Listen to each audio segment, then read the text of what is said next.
The grocery store hums with that soft, empty noise that fills expensive spaces, polished floors, distant chatter, the click of heels against marble.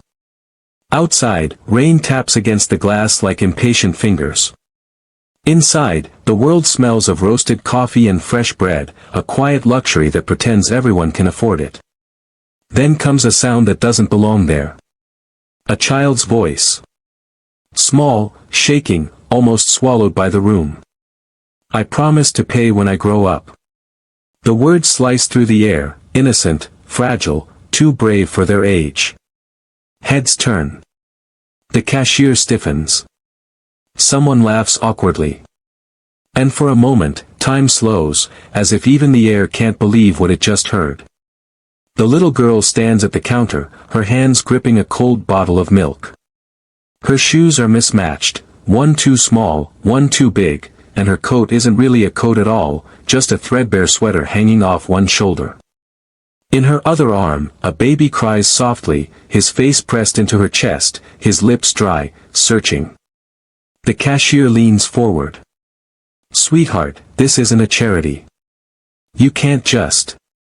The girl's voice trembles, but she doesn't move. I'll pay when I grow up. I promise.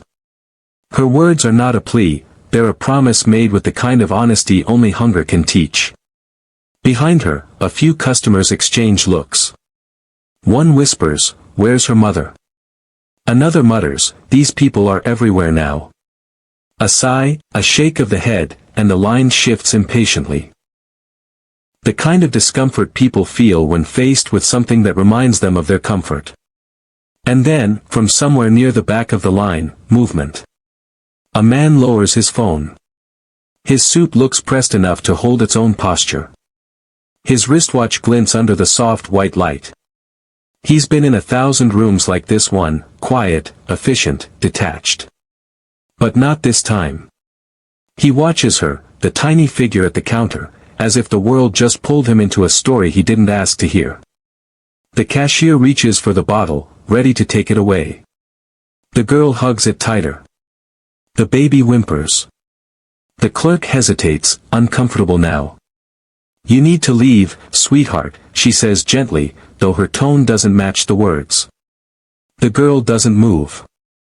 Her eyes glisten, not with tears, but with the kind of defiance born from desperation. The kind that says this isn't begging, this is surviving. Behind her, the door opens, a gust of wind and rain, the outside world calling her back. The girl turns slowly, still clutching the milk like it's worth more than gold. And just as she steps away from the counter, a quiet voice says, "Wait." It isn't loud, but the room stops anyway. She turns. Everyone does. The man, tall, calm, unreadable, steps forward. His shoes click against the tile, each step slow, deliberate. He reaches the counter, glances at the bottle, then at the girl. "How much?" he asks. The cashier blinks. "Just $5. He nods. "Add it to mine." The register beeps softly. The sound is small, but it feels like thunder in that room. He doesn't smile. Doesn't offer words of comfort. Just slides his card, takes the receipt, and quietly sets the milk back into the girl's hands. "Go feed your brother," he says. For the first time, the girl looks directly at him. Her eyes are wide, not in fear, but disbelief. She studies his face like she's searching for a catch, a trick, something too good to be true. But there's nothing there. Just a man who looks tired of pretending not to see. She whispers, "Thank you, sir. I'll pay you back when I grow up." He doesn't reply, only gives a small nod, the kind you give when words aren't enough. Then she turns, stepping into the rain with her brother still in her arms, her small frame swallowed by the gray outside. For a long moment, he stands there, staring at the door she disappeared through. The sound of the rain grows louder, matching the ache building somewhere deep in his chest, an ache he can't name. He spent years ignoring that feeling. The one that whispers that money can buy everything except the right to feel human again. But now it's back. And all because a little girl promised to pay him when she grew up. Fade out. The rain keeps falling. Somewhere outside, two small figures vanish into the mist, one holding milk, the other hope. The rain outside was relentless, the kind that swallowed sound and bent light into silver streaks. The man stepped through the sliding doors, umbrella in hand, and paused at the edge of the sidewalk. She was already halfway down the street. The little figure moved carefully through puddles, her bare toes pressing into cold water, her baby brother's cries muffled beneath her sweater. Cars passed, spraying dirty water across her legs, but she didn't flinch. He could have left right there, turned back toward his car, back toward warmth and logic. But something about that promise, "I'll pay when I grow up," clung to him like the rain on his sleeves. He followed. From across the street, city lights blinked in the wet glass of storefronts. Shoppers hurried past, faces hidden under umbrellas, none of them looking twice. The girl turned into an alley where the smell of damp cardboard and oil replaced perfume and roasted coffee. She stopped beneath an old awning, crouching to feed her brother the milk. The baby drank greedily, his cries softening into little hiccups of relief. The man stayed at a distance, watching. He wasn't used to watching. He was used to ordering, fixing, buying. Watching meant he had to feel. The rain slowed. She wiped the baby's mouth with her sleeve, then took a sip herself, just one, careful and small, as if the milk were gold. A car horn snapped her out of the moment. She looked up, eyes wide, instinct ready to flee, until she saw him standing there, half in shadow, umbrella tilted against the wind. "You followed me?" she asked quietly, suspicion mixing with gratitude. He didn't answer. Instead, he stepped closer and held out the umbrella. She hesitated. He could see her pride fighting her need. Finally, she reached out, not for the umbrella, but to lift her brother higher, hiding his face. "You don't have to help us," she said. "I know." His voice was steady, calm. "But I want to." Her lips parted, uncertain. No one had said those words to her in a long time, maybe ever. He crouched slightly, lowering the umbrella over both of them. "Where's your mother?" She pointed toward the distant underpass, where orange streetlight bled through the rain. "She's there. We stay there. It's dry most nights." The words, "we stay there," lingered like a wound. He nodded slowly, looking toward the direction she pointed. A bridge. A place the city forgot existed. When they reached the curb, a woman waiting for a bus turned her head and whispered, just loud enough for him to hear, "People like that always find a way to take advantage."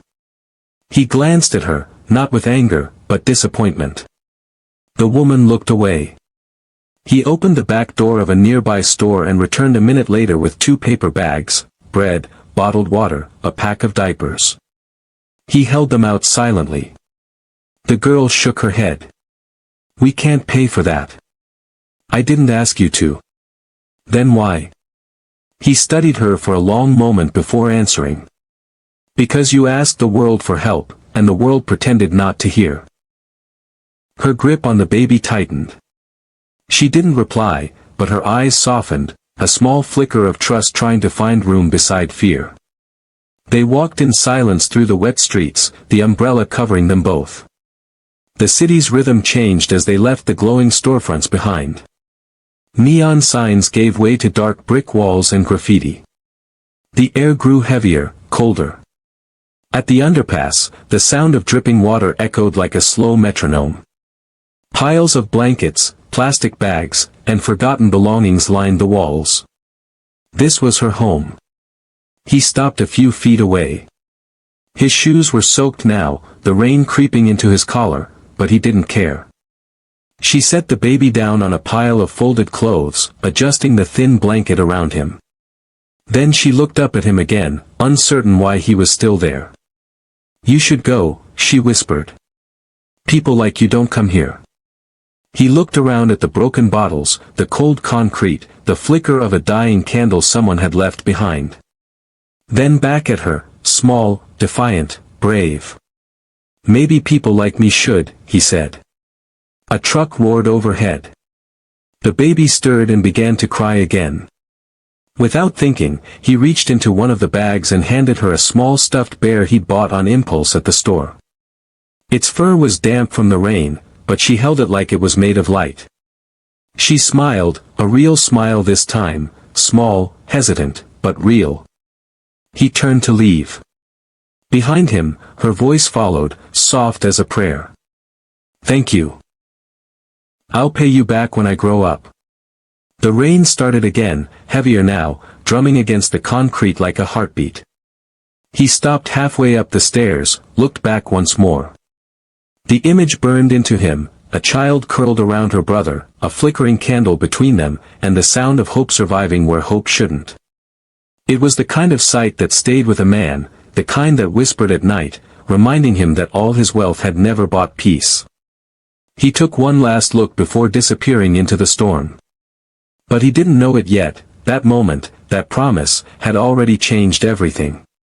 The city woke slow and gray, a tired breath after a sleepless night. Rainwater still clung to the curbs like forgotten tears. Somewhere, a distant church bell rang, echoing through the morning haze. He sat in his car, the engine off, the heater humming faintly. Sleep had refused to come. Each time he closed his eyes, he saw her, small hands gripping that bottle of milk like it was hope in liquid form. Logic told him it was over. He'd done enough. He'd paid for the milk, offered food. That should have been it. The world would keep turning, the rain would dry, and he'd go back to his meetings, his glass office, his silent penthouse filled with things but not warmth. And yet, his heart wouldn't let him drive away. He watched as people hurried past the underpass. None of them looked down. The ones who did crossed the street, pretending they didn't. A mother pulling her son away, a jogger turning up his music. He finally stepped out of the car. The wind cut sharp and cold, but his resolve felt strangely steady. Under the bridge, the girl was awake, cradling her brother. The candle from the night before had burned out, leaving a faint trail of smoke curling into the damp air. Her mother lay nearby, still asleep, wrapped in a blanket too thin to fight the chill. He didn't speak at first. He simply placed a fresh thermos beside her. Steam rose through the cold, the smell of warm milk and cinnamon drifting softly. She looked up, startled. Her eyes went from fear to confusion to something else, that quiet kind of gratitude that doesn't need words. You came back, she said, almost whispering it, like she wasn't sure if she should believe it. He nodded once. You said it was dry here. You didn't say it was freezing. A hint of a smile tugged at the corner of her lips. It's better when the wind stops. He glanced around, the cracked pillars, the water stains creeping up concrete walls, the faint graffiti messages scrawled like ghost stories. You live here? Sometimes, she said. Sometimes we move. Mama says the rain follows us. He wanted to say something, anything, to erase the weight of those words. But what could he say? He just nodded again, his throat tight. From the thermos, she poured a small amount into the bottle and fed her brother. He drank eagerly, eyes fluttering shut in comfort. He's hungry all the time, she murmured. But he's getting stronger. The man sat down beside her, ignoring the damp concrete soaking through his coat. For a long moment, they listened to the rhythm of the dripping water, the steady pulse of life beneath a city that didn't know they existed. What's his name? He asked finally. She hesitated, then smiled faintly. Eli. It means, lifted up. Mama said God helped her lift him when he was born. Eli, he repeated softly. The name sounded like a prayer when he said it. She looked at him curiously. You talk different. Different how? Like someone who's never been hungry. He couldn't answer that. The truth was too complicated. He'd never known hunger for food, but he'd starved for other things, peace, connection, the feeling of being needed. A gust of wind shook the bridge. He instinctively moved his umbrella closer, shielding her and the baby. "Do you go to school?" he asked. "Not now," she said. "We used to, but Mama got sick. Then we lost the room." He looked down at the thermos in her hands, steam now fading. "Do you like school?" "I love reading," she said quickly. "When we go to the library, they let us stay till closing if we're quiet. I read stories about places that smell like flowers instead of smoke." He smiled faintly. "Maybe one day you'll write one." Her eyes brightened. "I already do." She reached into a torn backpack beside her and pulled out a small notebook, the cover stained and soft from rain. Inside were pages filled with crooked lines and sketches, houses, stars, stick figures holding hands. She turned a page to show him a drawing. A big square house with a sun overhead and 3 figures in front. "That's me, Mama, and Eli. I draw this when it's loud at night. It makes it quieter inside my head." He studied the drawing, every uneven line filled with more meaning than most art galleries could hold. "It's beautiful," he said. She beamed, the first real smile he'd seen. "I'm going to give it to Mama when we get our own place again." The silence that followed wasn't heavy, it was full, like something sacred was growing between them. He took a slow breath, the decision forming before he could reason himself out of it. "Would you let me buy you breakfast?" She blinked, uncertain. "Real breakfast? Like, pancakes?" He nodded. "With syrup. And something warm to drink." Her eyes filled with tears she didn't let fall. She turned toward her mother, still sleeping, and whispered, "Mama won't like that. She says people don't help for free." "Then I'll tell her it's not free," he said softly. "You already paid me back." "How?" He looked down at the notebook in her lap. "You reminded me what a promise sounds like." Her lips parted, but no words came. She simply nodded, clutching the notebook to her chest. They left quietly. He held the umbrella over both of them as they walked. The rain had stopped, but drops still fell from the bridge above like scattered tears. At the diner, warmth wrapped around them, the smell of coffee and frying butter, the soft clatter of plates. The hostess hesitated when she saw the girl's clothes, then caught sight of the man behind her and smiled politely. They sat in a corner booth. A waitress brought pancakes, eggs, a glass of orange juice. The girl stared like it was magic. "Eat," he said gently. She did, slow at first, then faster, the way hungry children forget they're supposed to act civilized. He didn't stop her. He just watched, quietly, his own plate untouched. When she finally looked up, syrup on her fingers, she asked, "Do you always eat in places like this?" "Sometimes," he said. "But food tastes better when it matters." She tilted her head, puzzled but smiling. "Then this must taste the best ever." Outside, the sun began to push through the clouds, streaks of light cutting across the wet pavement. She looked toward the window and whispered, "Mama will like this light." He followed her gaze, feeling something warm stir in his chest. For the first time in years, he wasn't thinking about time or deals or headlines. Just a little girl and her brother, and how a promise made in a grocery store had led him here. When they stepped back outside, the world felt different, cleaner, lighter, almost forgiving. She looked up at him and said, "You don't have to walk us back." "I know," he said. "But I want to." And in that moment, between the soft sunlight and the sound of her laughter echoing against the street, he realized something he hadn't felt in a long time, the quiet joy of being useful to another soul. He didn't know it yet, but that walk back would be the beginning of everything he didn't know he was missing. The sky had cleared to a pale gray, the kind that hides both sunrise and sunset. The streets glistened, puddles reflecting fragments of light from passing cars. The walk back to the underpass felt longer now, heavier.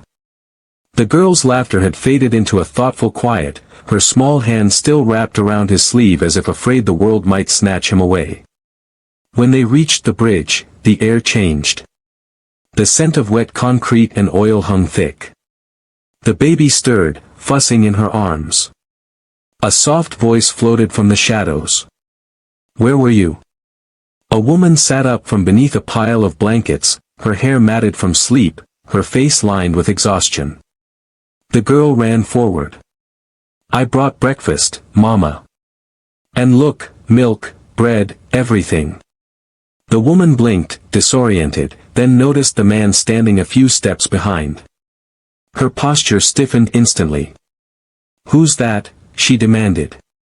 The girl's excitement faltered. He helped us, Mama. He bought it all."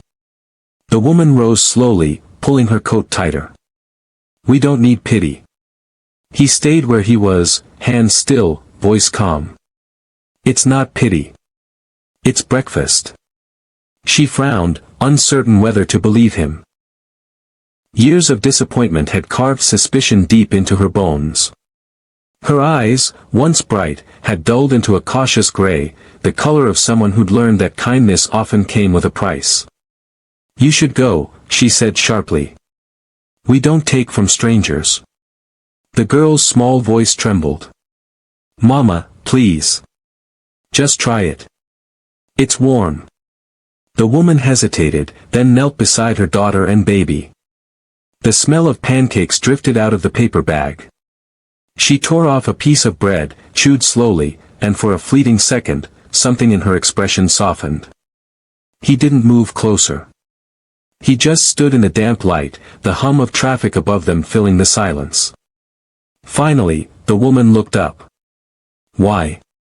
He met her gaze. "Because your daughter asked for milk when the world was looking the other way." Her eyes flickered, a tiny spark of shame, then gratitude, quickly buried. "You think one meal fixes anything? Tomorrow we'll still be here." "I know," he said quietly. "But maybe today doesn't have to hurt." She looked at her hands. Calloused, trembling. Then at her daughter, feeding the baby. A lump formed in her throat. "You should have left us," she whispered. "Maybe," he said. "But I didn't." For the first time, she truly looked at him, the polished shoes now muddy, the coat damp from rain, the calm patience that didn't fit the picture of a man who walked away easily.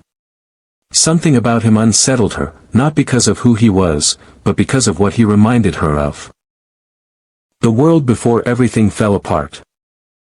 She sank onto a crate, exhaustion spilling over.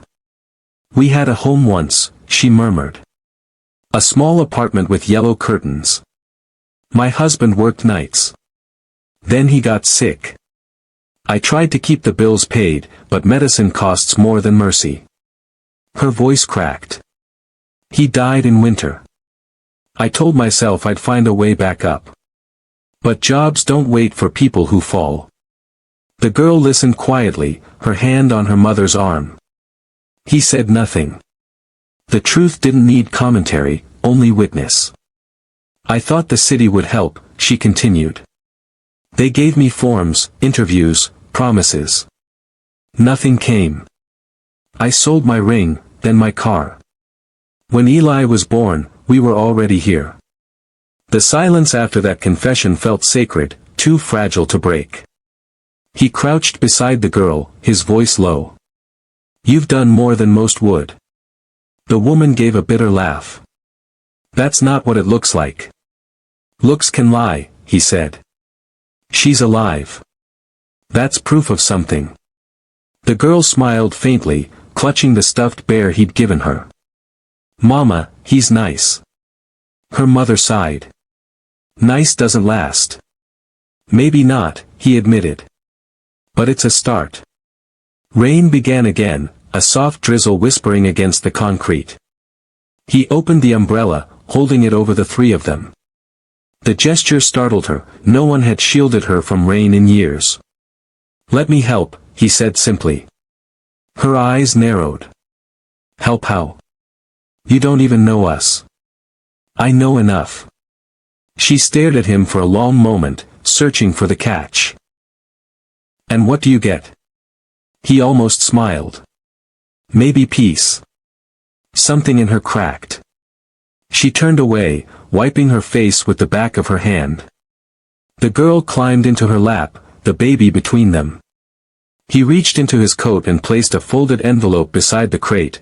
No cash, just a card with a hotel address written neatly across it. A place to sleep for a few nights. No questions. She shook her head. "We can't." "You already did," he said softly. "You said yes the moment she asked for milk." The girl looked at her mother pleadingly. "Please, Mama. Just for one night." Her mother exhaled, a sound caught between surrender and relief. "One night," she said finally. He nodded. "One night, and we'll talk after." They gathered what little they had, a blanket, a backpack, a small box of baby things. As they stepped into the streetlight, he noticed her mother's hand shaking from fatigue. Without thinking, he took the box from her. She hesitated, then let him. The walk to the hotel was silent. The girl hummed softly, the melody thin but sweet. At the door, warmth spilled out like a blessing. The receptionist glanced up, surprised, but said nothing when he handed over his card. He turned to them. "You'll be safe here. Order anything you need." The woman's voice was small now. "I don't know how to thank you." He shook his head. "Just rest." The girl smiled. "You're coming back, right?" He paused. "If you want me to." "Promise?" He hesitated, then nodded. "Promise." They disappeared into the glow of the lobby, the door closing behind them. Outside, the rain had stopped again. He stood under the awning for a long moment, watching his reflection ripple across the wet pavement. Something unfamiliar stirred inside, not pride, not guilt, but a quiet ache that felt strangely like purpose. Back under the bridge, the last candle flickered out. In the hotel room above the street, a child slept with a full stomach for the first time in weeks. And somewhere between those two worlds, a line had been crossed, the invisible barrier between what money could buy and what it never could. Morning light spilled across the thin curtains, washing the small hotel room in soft gold. The air smelled of soap and something warm, fresh sheets, clean air, safety. The woman stirred first, startled by the silence. No sirens, no dripping water, no cold wind creeping under the blanket. Just quiet. Her daughter was already awake, sitting cross-legged at the edge of the bed, drawing on the back of the hotel notepad. The baby slept beside her, cheeks round with the color of rest. "What are you making?" her mother asked. "A house," she said. "With a big window so the sun can find us." The woman smiled faintly. "That's nice." She touched the paper, small stick figures under a slanted roof, a tree beside it. "Who's that?" "The man who helped us," the girl said simply. "He's holding the umbrella." The woman looked away. "We won't see him again." "Why?" "Because people don't stay." Before the girl could answer, a knock sounded, 3 soft taps. The woman tensed. She opened the door halfway and froze. He stood there, holding 2 paper cups of coffee and a small brown bag that smelled like fresh pastries. "I didn't want to come empty-handed," he said. She hesitated, then stepped aside. "You shouldn't have come at all." "Probably not," he replied. "But I keep my promises." The girl beamed, running up to him. "I told Mama you'd come back." He smiled faintly. "Good thing you were right." They sat at the small table by the window. Steam rose from the coffee, butter melted over flaky croissants. For a few minutes, no one spoke. The quiet was full of unspoken things, fear, gratitude, disbelief. Finally, he said, "How are you feeling?" "Strange," the woman admitted. It's been a long time since a door closed behind me without me worrying who might come through it. He nodded. You should get used to that sound. She studied him carefully. You talk like someone trying to fix something. Maybe I am, he said. Her eyes narrowed. You can't save everyone. I'm not trying to. Just doing what I can. The girl interrupted softly. Can we stay here forever? Her mother smiled sadly. No, baby. We'll find our own place. He looked between them. You could, if you let me help. The woman bristled. We're not charity. I didn't say you were. I'm offering a chance. Nothing more. She exhaled slowly, the defensive edge fading. And why us? He paused, searching for words.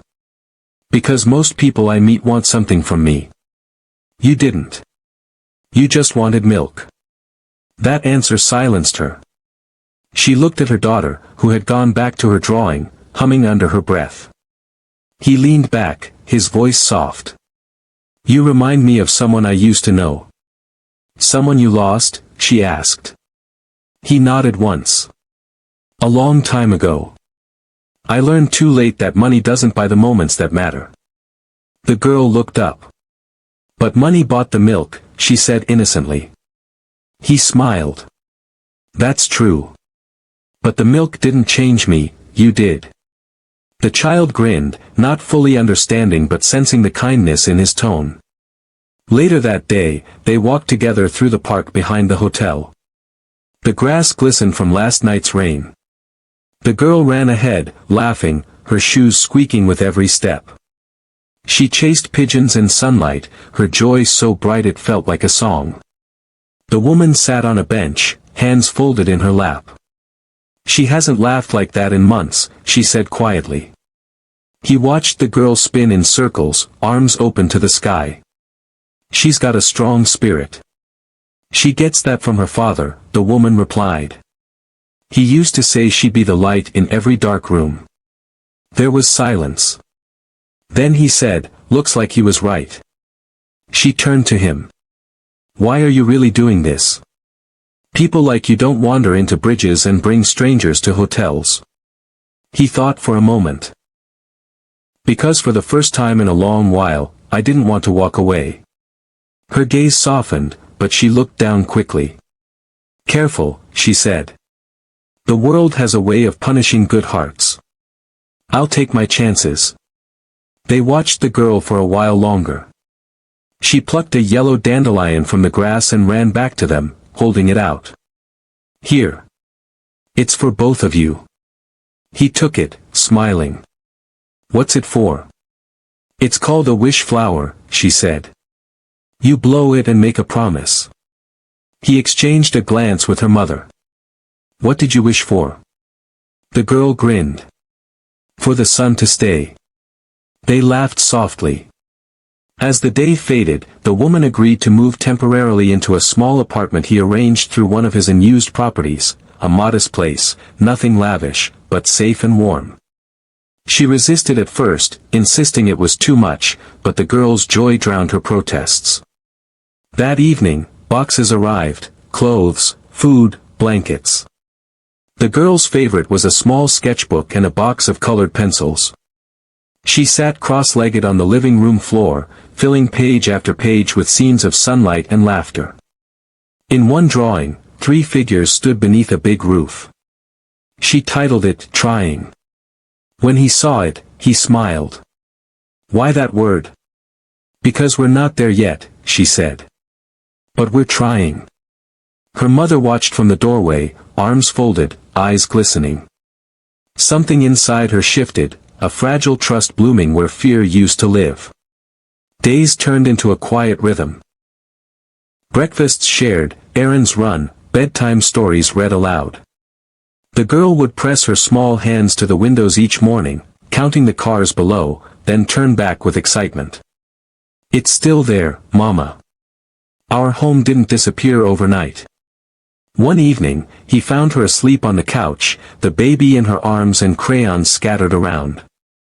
On the paper beside her was another drawing, a figure sitting alone by a window, a cup of coffee on the table. Above it she'd written, "Don't forget him." He folded the page carefully, tucking it into his coat. Later, he and her mother stood on the balcony. The city lights flickered below like restless stars. She broke the silence first. "I don't know what this is," she said. "Gratitude, guilt, fear, maybe. Every time someone helps, I wait for them to take it back." He turned to her. "Then I'll surprise you. I'm not taking it back." Her voice trembled. "You could be doing anything else. Why spend your time here?"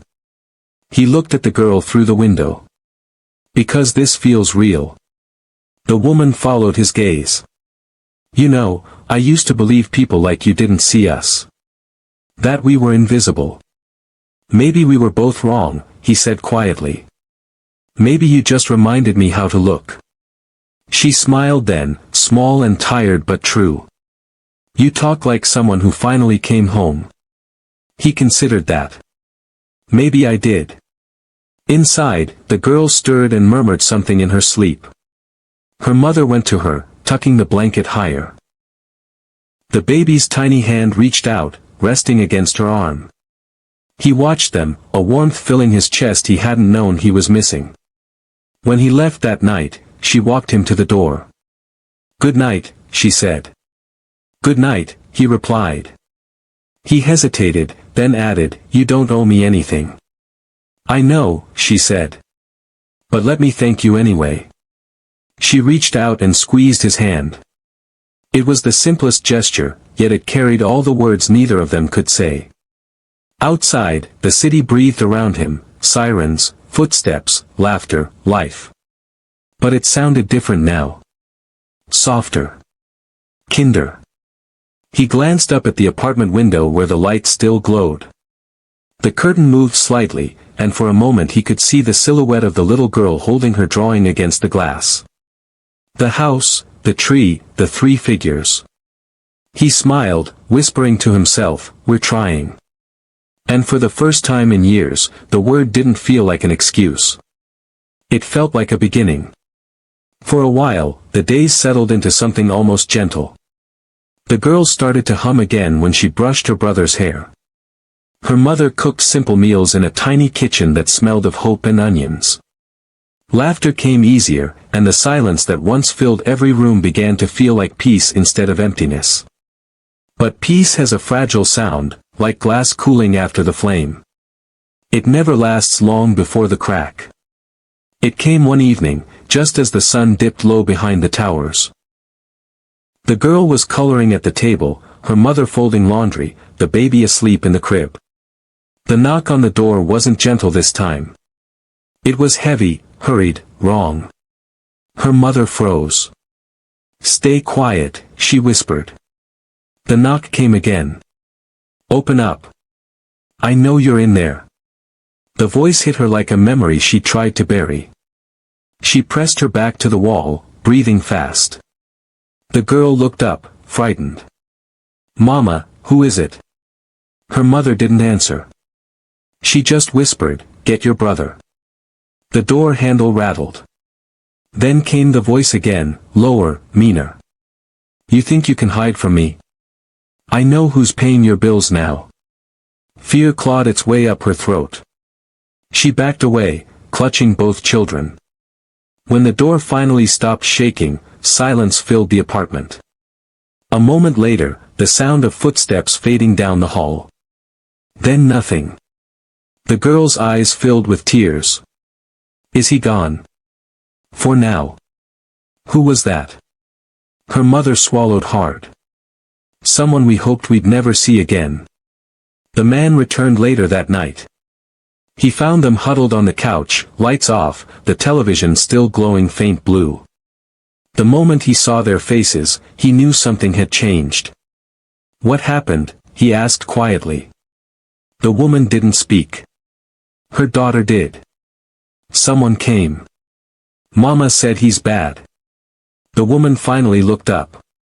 "It's her father," she said flatly. "He found us." The words hung between them like smoke. He wants money, she added. He always does. He stayed calm. Did he hurt you? Not yet. But he won't stop. The man's jaw tightened. We'll handle it. She shook her head. No. This is my problem. Not anymore, he said. You're not alone in this. She stared at him, half disbelief, half relief. If he comes back. He won't get past me. But he did come back. 3 nights later, in the parking lot beneath the building, the same angry voice echoed between the cars. The man was waiting.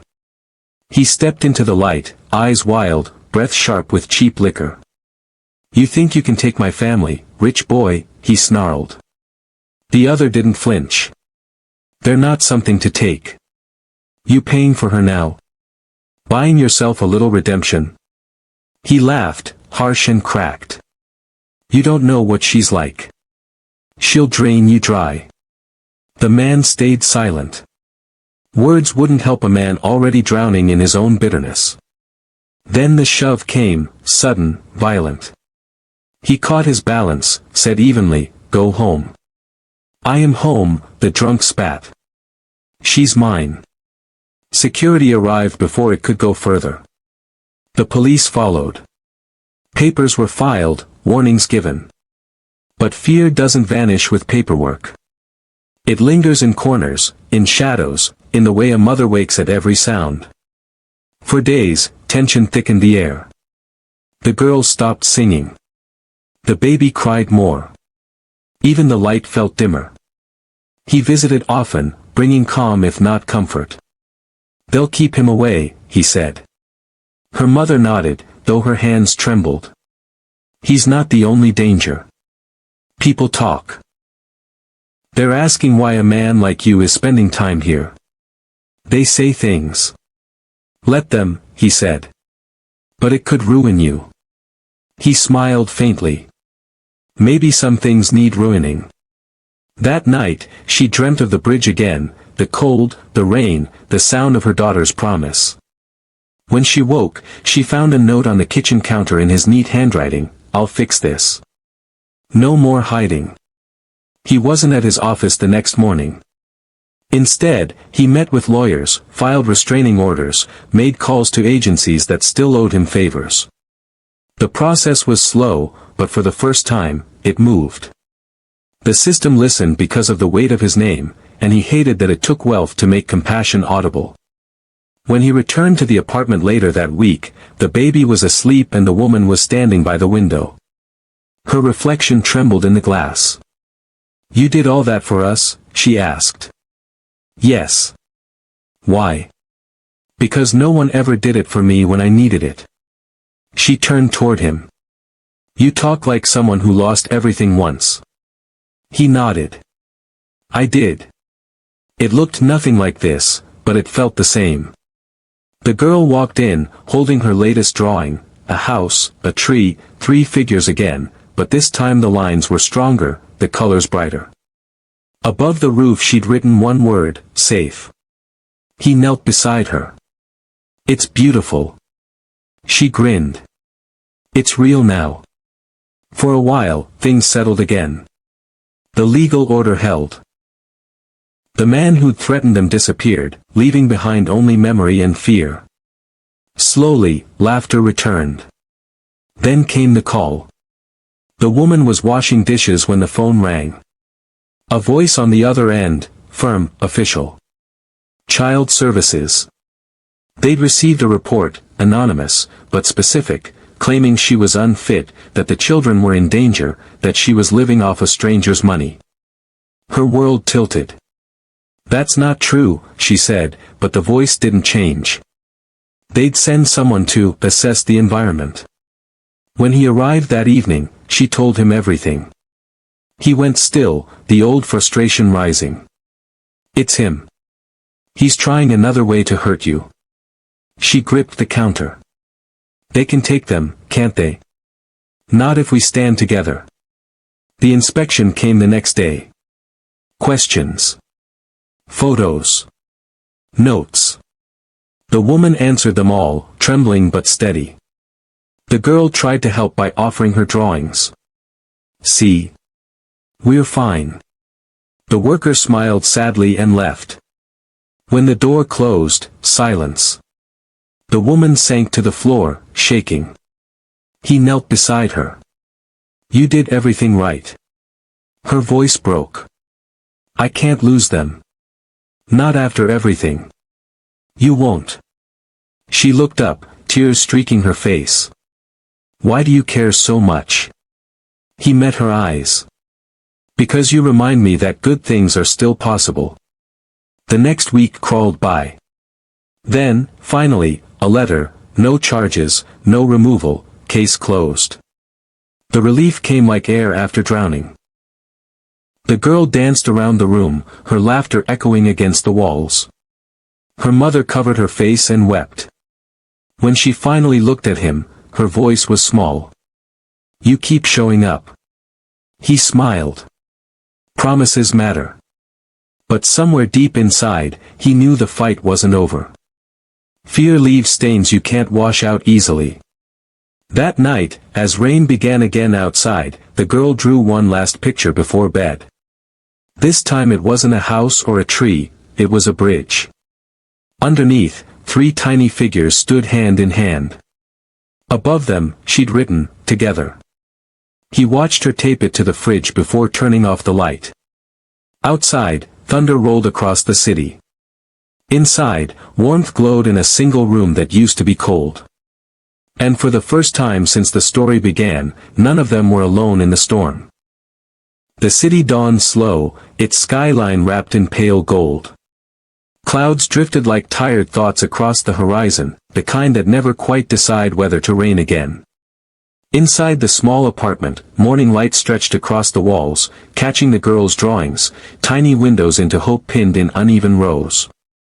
The baby stirred first, a soft sigh, a small kick. The woman woke next, her eyes tracing the sunlight on the floor.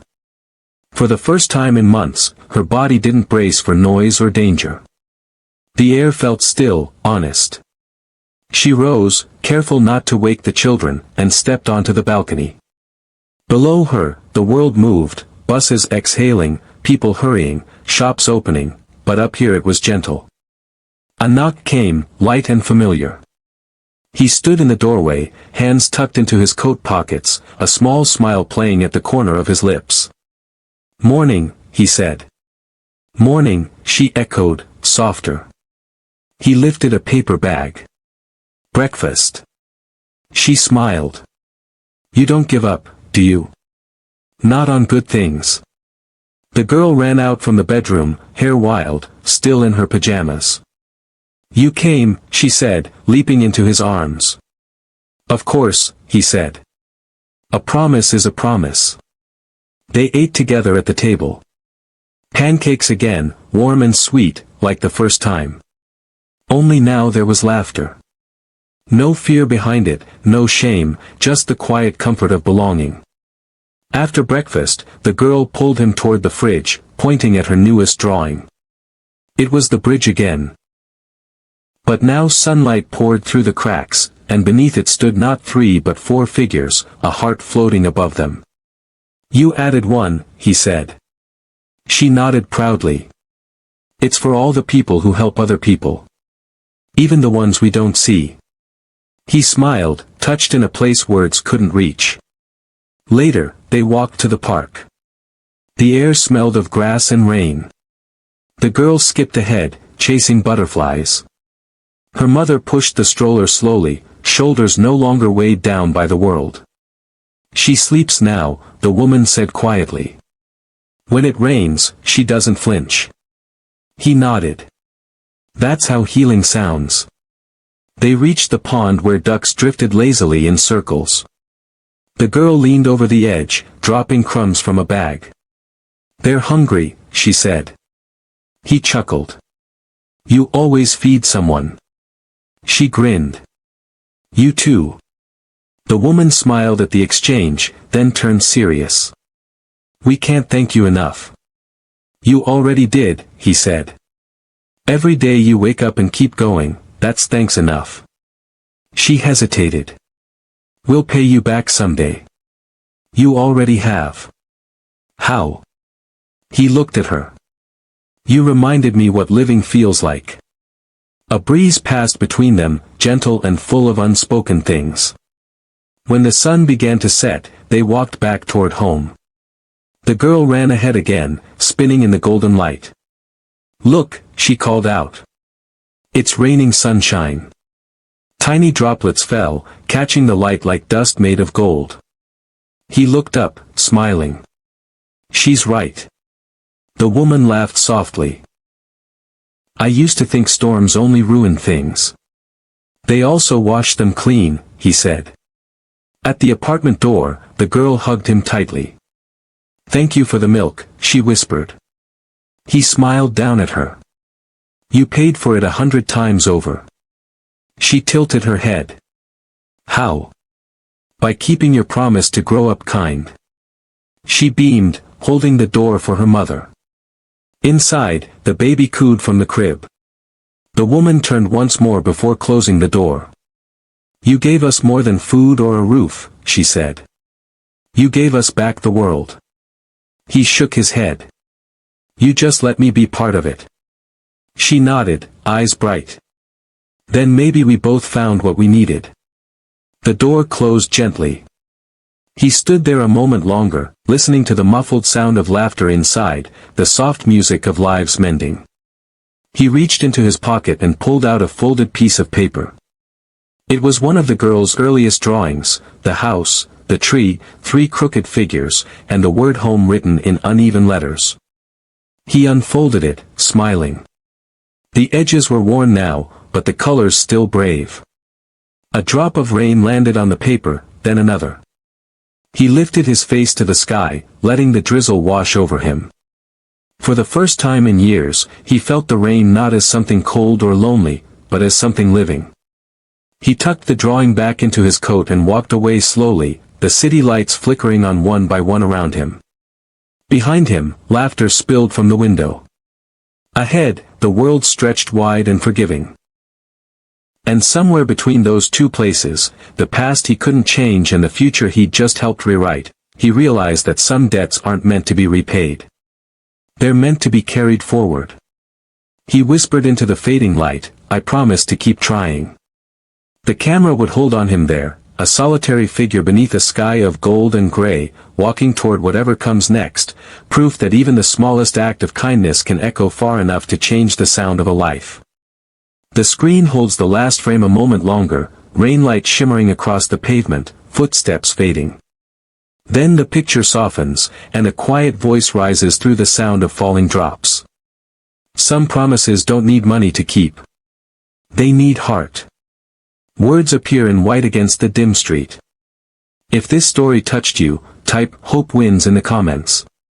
The music swells, soft piano, one sustained note that feels like breathing. Somewhere tonight, a child is still whispering a promise to grow up kind. Maybe this time, the world will listen. A pause, long enough for silence to settle, long enough for viewers to feel the weight of what they've seen. Text fades in slowly. Share this story if you still believe kindness can change everything. The piano falls quiet, leaving only the faint sound of rain. A final line glows and then fades to black. Because every act of mercy keeps another heart alive.